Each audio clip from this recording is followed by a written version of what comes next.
이러한 국회의 권한 일반적인 내용 말고 조금 더 자세히 우리가 생각해 봐야 되는 것은 헌법 제63조 국무위원 등에 대한 해임 건의입니다.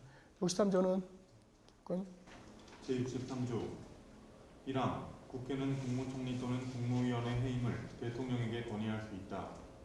2항 제1항의 해임 건의는 국회 제적의원 3분의 1 이상의 발의에 의하여 국회 제적의원 과반수의 찬성이 있어야 한다. 네, 이 해임 건의는 이제 사실은 의원 내각제적 요소로 본다면 정부에 대한 불신임, 내각에 대한 불신임 제도와 비슷하게 볼 수 있는데 또 그와는 다른, 왜냐하면 불신임은 의결 자체로 정부를 바꾸는 수 있는 것인데 이것은 단순히 국무위원들에 대한 해임을 건의할 뿐이다. 기업권, 요건이 뭐예요? 어느 때 건의할 수 있어요? 어느 때 국무위원의 해임을 건의할 수 있습니까? 국무위원이 어떤 국가의 정책 방향에 맞지 않는 일한다거나 어디에 나와 있어요? 제 생각에는 없습니다, 헌법에. 그래서 이것을 헌법재판소는 뭐라고 봤다? 아무런 법적 구속력이 없는 단순한 해임 건의이기 때문에 그 요건은 아무거나 다 됩니다. 그래서 예컨대 법적인 문제가 있을 때는 사실 법적인 문제가 있으면 위법, 위헌 문제가 있으면 어떻게 할 수 있어요? 탄핵을 할 수 있고, 위헌, 위법 문제가 아니면 정치적인 문제, 정치적인 무능인 경우라면 해임 건의를 요청할 수 있고요. 그죠? 또 하나, 사실은 대통령에 대해서 무엇인가 정책적인 무능을 지적하고 싶은데 대통령을 정치적 무능으로 어떻게 통제할 수는 없기 때문에 대신 장관에 대한 보좌기관에 대한 통제로서 해임 건의를 고려해 볼 수도 있겠습니다. 제가 여기 판례는 안 넣어놨나요? 네. 네. 그래서 우리 헌법재판소가 탄핵 결정에서 해임 건의는 법적 구속력이 없다. 그 다음에 대통령 대신에 그를 보좌하는 국무총리, 국무위원에 대한 정치적 책임을 추궁하는 것이다 라고 하는 내용을 밝히고 있습니다. 또 이러한 건의는 진짜 건의예요. 그죠? 자, 65조 탄핵소추 장혁군. 제65조 1항 대통령, 국무총리, 국무위원, 행정각부의 장, 헌법재판소 재판관, 법관, 중앙선관위원회 위원장, 위원회 위원, 감사원장, 감사위원, 기타 법률이 정할 공무원이 그 직무 집행에 있어서 헌법이나 법률을 위배할 때에는 국회는 탄핵의 소추를 의결할 수 있다. 자, 요 조문을 가만 보면 기본적으로 열거되어 있는 공직자들, 헌법 기관일 수도 있죠. 독임기관일 수도 있습니다. 하지만 기본적으로는 고위 공직자들이 사법권 언제? 헌법이나 법률을 위반했을 때라고 하는 요건이 있습니다. 그냥 헌법이나 법률 위반한 경우에요? 뭐와 관련해서? 65조 1항 맨 마지막 줄 헌법이나 법률 위반한 때 그 앞에 뭐라고 되어 있어요? 직무 집행에 있어서. 이것을 다른 말로 직무 관련성이라고 말합니다. 그러니까 무슨 말이냐? 헌법이나 법률 위반, 예를 들면 그럴 일은 별로 없겠지만 헌법재판소 재판관이 아니면 헌법재판소장이 포르쉐 몰고 가다가 신호등 위반했어요. 그럼 탄핵? 이게 직무집행과 관련성 생각하면 그 경우는 해당이 안 된다. 과연 직무집행이 직무 관련성이 꼭 필요한 것이냐라고 했을 때 우리 헌법재판소는 기본적으로 직무 관련성이 필요하다고 보고 있습니다. 대체 이러한 제도를 왜 만들었냐? 이유는 뭐냐? 라고 한다면 기본적으로 하위 공무원들의 경우에는 상급 고위 공무원들이 일정하게 그 법률 위반 등에 대해서 통제할 수 있습니다. 하지만 이런 독임 기관이라든지 또는 고위 공직자들에 대해서는 법률의 위반 내지 헌법의 위반을 따로 이렇게 통제할 수 있는 장치가 없다라고 한다면 헌법의 위반이 발생했을 때 아무런 방어 체계가 없는 문제가 발생합니다. 그래서 이런 헌법 질서를 보장하고 헌법 질서를 보호하기 위해서 고위공무원에 대한 일정한 직위 박탈 제도를 두고 있습니다. 원래 출발은 영국에서 이제 그 판사, 고위 판사, 해사 법원 법원장이 독직, 직권남용한 것에 대해서 법원장을 어떻게 할 수 있는 방법이 없잖아요. 그죠? 그러다 보니까 이를 의회에서, 국회에서 고위 공무원에 대한 직위를 박탈시킴으로써 헌법을 보장하기 위한 제도로서 탄핵 제도가 생겨났습니다. 이때 고위 공무원들에 대한 직위 박탈은 어떻게 하느냐라고 하는 방식은 국가마다 약간씩은 다릅니다. 미국 같은 경우에는 하원에서 소추하고 상원에서 결정을 합니다. 여러분들은 잘 기억을 못하시겠지만 제가 그 학교 다닐 때쯤 지금 이제 미국 민주당 대통령 후보로 나서고 있는 미시즈 클린턴, 내 남편인 미스터 클린턴이 여러 가지 성추문 등으로 인한 권한남용의 문제로 하원에 탄핵 소추를 당했습니다. 그런데 상원에서 가까스로 이제 그 대통령 직위에서 박탈될 위기를 면했다라는 하는. 실제 미국은 대통령들도 탄핵 소추를 당한 경우가 있고 많은 경우에는 이제 일반적인 경우는 주로 고위 법관들이 탄핵 소추를 많이 당합니다. 국회에서, 의회에서 할 수도 있고요. 혹은 독일 같은 경우에는 연방헌법재판소, 또 일본은 탄핵재판소가 따로 있습니다. 그래서 누가 어떤 기관이 탄핵하느냐는 약간씩 차이가 있을 수 있고요. 탄핵제도는 우리 헌법, 제한헌법부터 지금까지 계속 있어 왔다.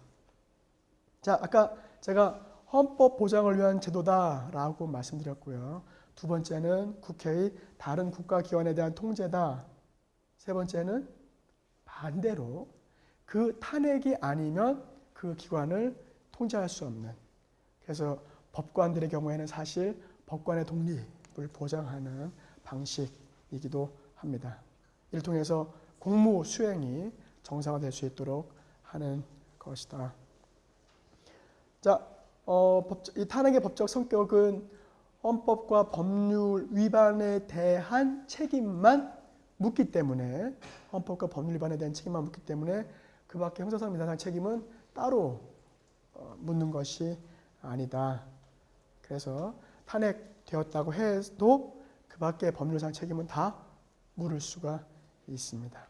탄핵 소추의 대상, 우리 헌법 제65조 1항은 대통령, 국무총리, 국무위원, 행정학부의장, 헌법재판소 재판관, 법관, 중앙선관위 위원, 감사원장, 감사위원, 기타 법률이 정한 공무원. 기타 법률이 정한 공무원 누가 있습니까? 현재 법률상으로는 검찰, 정법에서 검사들이 탄핵될 수 있고요. 그다음에 경찰법에서 경찰청장이 탄핵의 대상도 될 수 있습니다. 국회의원은 탄핵 대상 아닙니까? 국회의원도 헌법 위반할 수 있잖아요. 국회의원은 탄핵 대상이 아니라 뭐가 있어요? 64조에 뭐가 있습니까? 자격심사와 제명이 있습니다. 그래서 탄핵에는 포함되지 않고요.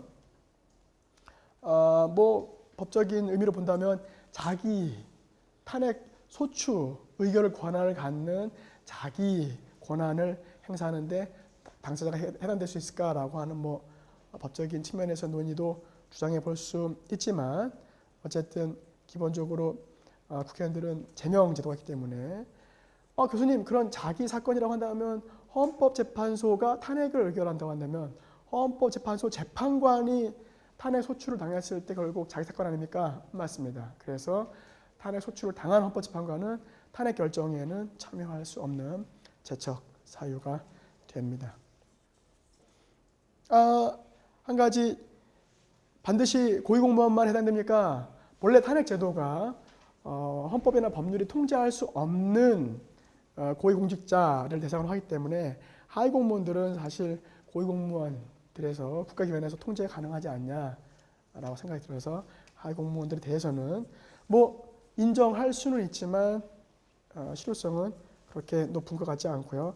다만 우리나라의 경우 하위공무원은 아닌데 예컨대 외교관 혹은 각 장군, 그 다음에 청와대 비서관들 실질적으로 권한이 막강한 그러나 헌법적 법률적 통제를 하기 어려운 지위도 있지 않느냐 이런 것들은 헌법에 들어가 있지 않기 때문에 이 부분들에 대한 통제 권한이 없지 않을까라는 주장도 가능한데 청와대 비서관이나 외교관이나 장군들은 누가 통제할 수 있어요? 네, 대통령이 일정하게 인사 권한을 갖고 있기 때문에 그런 점에 있어서 뭐 예외를 해도 되지 않을까라는 반대 논리도 가능할 것 같습니다. 자, 우리 헌법조문은 직무 관련성을 요구하고 있습니다. 그러다 보니까 헌법재판소가 탄핵 심판 결정에서 원래 탄핵제도가 공직에 있는 고위공직자를 그 직에서 박탈하는 것이기 때문에 기본적으로 그 공직에 있을 때 일정한 어떤 위법, 위헌 행위를 저질렀어야지 그 공직이 아닌 경우에 공직에 있지 않은 사안을 이유로 탄핵을 소추하는 것은 좀 문제가 있다라고 보았습니다. 자, 공직에 있을 때 위헌, 위법 사실이 발견됐는데 탄핵하려고 보니까 이미 공직에서 물러나 있어. 그러면 탄핵 소추의 의미가 없기 때문에 상관이 없다. 자, 위헌, 위법 행위라고 했을 때 이때 위헌, 위법, 주성, 위법, 이때 법률의 개념, 법률 위반 가능해요. 명령 위반, 그러니까 대통령령, 총리령, 불용 위반, 규칙 위반. 조금 여기에 대해서는 좀 논란이 될 수가 있겠습니다.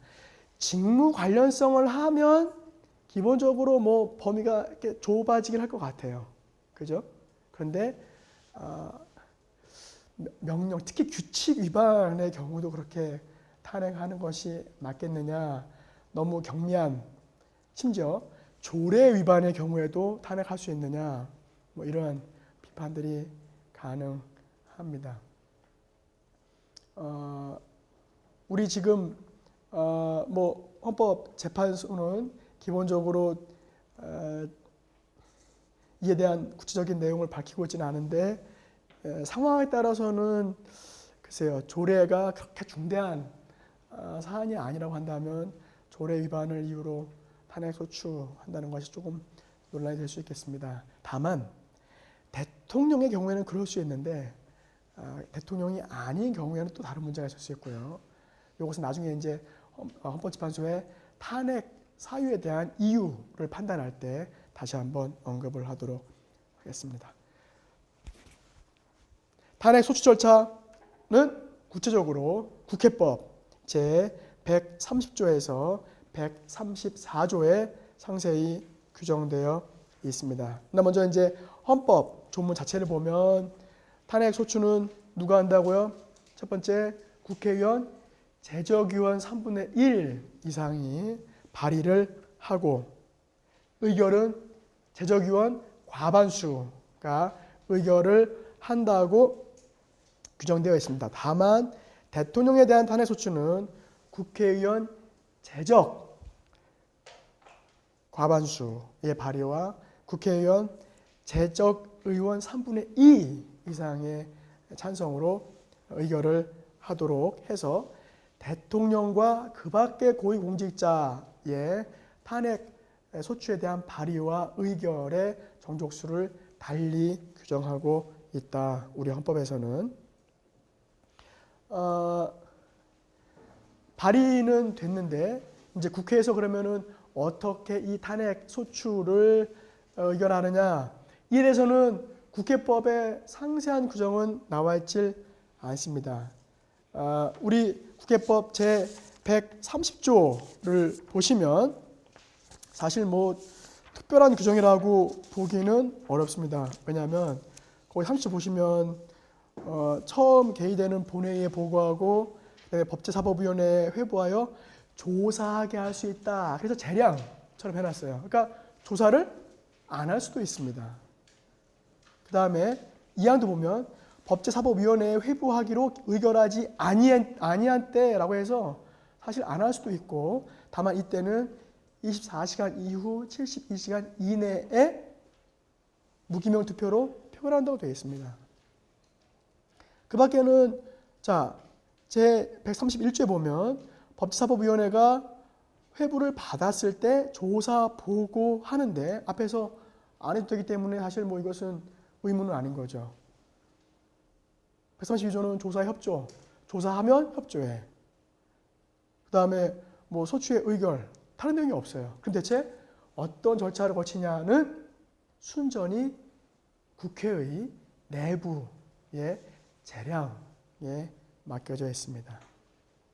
그래서 예를 들면 미국의 경우에는 소추 의결을요 사안별로 합니다. 그런데 그 클린턴 대통령의 경우도 이제 이 독직, 그러니까 권한남용이라고 했을 때 이제 말하자면 검찰의 수사를 방해한 것, 그다음에 뭐 위증한 것, 이거를 따로 구분해서 소추를 발의했어요. 근데 우리는 그렇게 개별적으로 할지, 그러니까 위헌과 위법 행위를 각각 개별적으로 할지, 아니면 뭉뚱그려서 하나로 할지에 대한 아무런 구별이 없다. 조사를 할지 안 할지. 또 하나, 이제 피천구인 대통령 측에서 노무현 대통령 탄핵 심판 때 이제 제기했던 반론 중에 하나가, 야, 기본적으로 권한의 제한 그리고 직위의 박탈과 관련된 중요한 내용인데 니네 탄핵 소추할 때 발의했을 때 이에 대한 경고뿐만 아니라 대답, 그 다음에 반론에 기회를 주어야 되지 않느냐. 어떤 원칙에서 그런 내용이 나와요? 어떤 원칙에서 그런 내용을 도출할 수 있어요? 적법 절차 원리에 따라서 헌법 제 12조에서 보면 적법 절차라고 하는 것은 내가 어떤 자유의 제한을 당했을 때 나에게 이 자유의 제한에 대한 청문, 내 기회를 주고 고지를 미리 해야 되고, 그래서 반론할 수 있도록 함으로써 내 권리를 지킬 만한 그러한 절차를 거쳐야 되는 것 아니냐라고 주장했는데, 헌법재판소는 야, 적법 절차 원리라고 하는 것은 개인의 기본권을 보장할 때 하는 것이지, 대통령 지금 너는 기본권을 보장하는 게 아니라 국가기관으로서 대처하는 것이야. 그렇기 때문에 적법 절차 원리는 국가기관에 대해서는 적용되지 않아라고 이야기했습니다. 국회의원들의 질의 토론도 하지 않는 것이 문제가 되지 않느냐. 왜요? 93조는 뭐라고 되어 있어요? 국회법 93조에는 뭐라고 되어 있죠? 그때 한번 그 법률에 의결할 때 제가 잠깐 말씀드렸었는데 93조 1항인가요? 2항인가요? 위원회 조사를 보고가 없는 것 어떻게 해요? 질의와 토론 둘 중에 하나를 생략할 수 있는데 없으면요? 생략할 수 없는 것 아니냐? 그러면 질의와 토론 해야 되는 것 아니냐? 라고 반론을 제기할 수 있는데 아니 생략해도 돼 라고 주장하려면 뭐라고 말할 수 있어요? 뭐에 근거해서? 93조는 입법에 관한 일반적인 의결에 관한 일반적인 절차인데 지금 탄핵소추는 따로 130조에서 규정하고 있기 때문에 이것은 93조에 대한 특별 규정이라고 한다면 130조를 자체만 적용해도 되고 93조를 꼭 준용할 필요는 없지 않느냐라고 한다면 기본적으로 질의와 토론도 생략한다고 해서 문제가 되진 않는다고 볼 수 있습니다. 네. 그 다음 우리 헌법 조문 자체는 탄핵소추의 의결은 기본적으로 국회 제적위원 과반수 찬성인데 대통령만 따로 3분의 2 발의에 있어서도 제적위원 과반수 발의 보통 다른 고위공직자는 3분의 1의 발의인데 이러한 대통령과 다른 공직자의 탄핵소추에 대한 요건을 구별하는 것이 너무 대통령을 과하게 보호하는 것이 아니냐라고 하는 반론이 가능합니다. 다른 국가에서는 일반 공무원과 대통령의 탄핵소추 의결을 따로 구분하지 않는다고 한다면 요건을 통한다면 대통령에 대한 너무 과도한 보호가 아니냐라고 비난이 가능할 수도 있지만 다른 한편 국회에서 수적인 우위, 특히 여소야대에서 대통령을 탄핵 절차라고 하는 것을 통해서 통제하려고 하는 것을 막기 위한 것으로 볼 수도 있겠습니다. 그래서 이 부분에 있어서는 탄핵 소추 의결을 달리 규정한 것이 반드시 문제가 될 것 같지는 않습니다. 자, 탄핵 소추 의결의 효과 어떤 효과가 있어요? 법제사법위원장이 탄핵 심판을 신청하게 되고요. 이거는 권한이면서 의무죠. 그래서 헌법재판소법에 따른 탄핵소추 심판이 진행될 수가 있습니다. 거기 헌법재판소법 제50조를 한번 보시기 바랍니다. 헌법재판소법 제50조.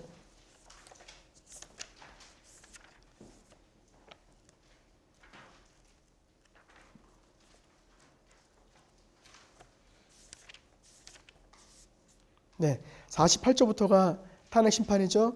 48조는 헌법 조문과 동일한 탄핵 소추 대상에 대해서 규정하고 있고요.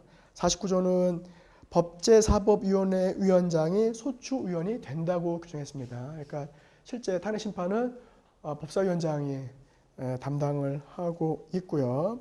그다음에 탄핵 심판을 청구하고 변론해서 신문할 수 있다고 규정하고 있습니다.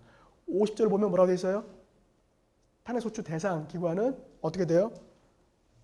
심판이 있을 때까지 권한 행사가 정지되죠. 자, 왜요? 위헌과 위법 사실로 말미암아 공직 수행에 대한 의구심이 발생했기 때문에 일정하게 권한 행사를 정지시킬 수 있습니다. 교수님, 무죄 추정의 원칙에 따르면 인용 아직 결정되지도 않았는데 못하게 위헌 아닌가요?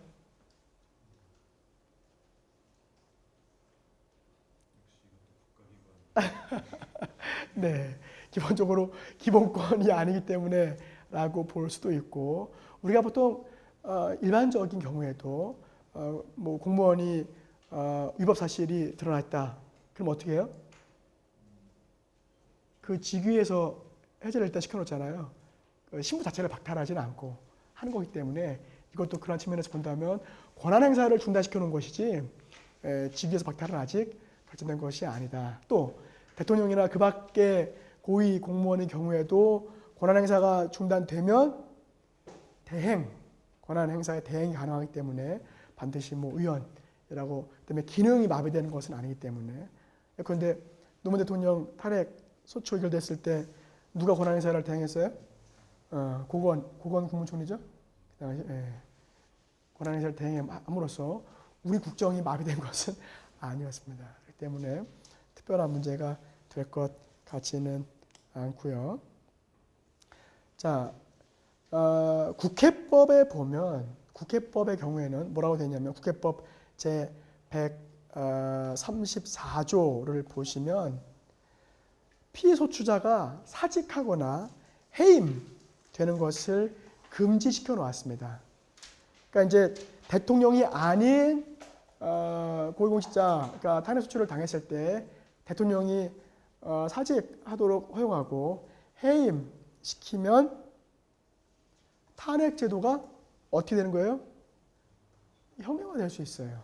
그래서 이것을 막기 위해서 그렇고요. 또 하나, 자 대통령 탄핵 소추됐어요. 그럼 어떻게 해요? 아 그래 알았어.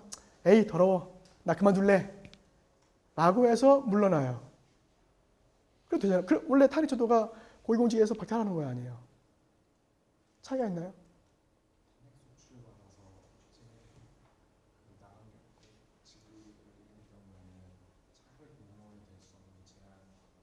네. 전직 대통령 예우에 관한 법률에 따르면 대통령으로서의 전직 대통령으로서의 예우를 상실합니다. 탄핵 당했을 경우에, 그러니까 탄핵 심판 결정으로 대통령직에서 물러나는 경우에는 전직 대통령으로서의 예우를 받지 못해요. 예컨대 월급도 못 받고요. 경호 아주 기본적인 거 말고는 못할 수도 있습니다. 그래서 기본적으로 차이가 있기도 하고요. 그래서 이런 것 때문에 뭐 탄핵 제도의 형해화를 방지하기 위한 것이기도 하지만 일정한 대통령으로서의 예우에 있어서도 달리 평가될 수 있기 때문에 사직을 못하도록 국회법은 규정하고 있습니다. 자, 탄핵 소추 의결이 있어서 탄핵 결정을 하려면 헌법재판소법은 뭐라고 되어 있습니까? 지금 헌법 자체는 국회의 탄핵 소추 의결만 해놨지 다른 내용은 없습니다. 그러면 이때 탄핵 소추에 대한 헌법재판소, 자 그래서 직위를 박탈시키는 탄핵 심판은 헌법재판소법 제 53조를 보시면 뭐라고 되어 있어요? 탄핵 심판 청구가 이유 있는 경우에는 헌법재판소는 피청구인을 해당 공직에서 파면하는 결정을 선고한다.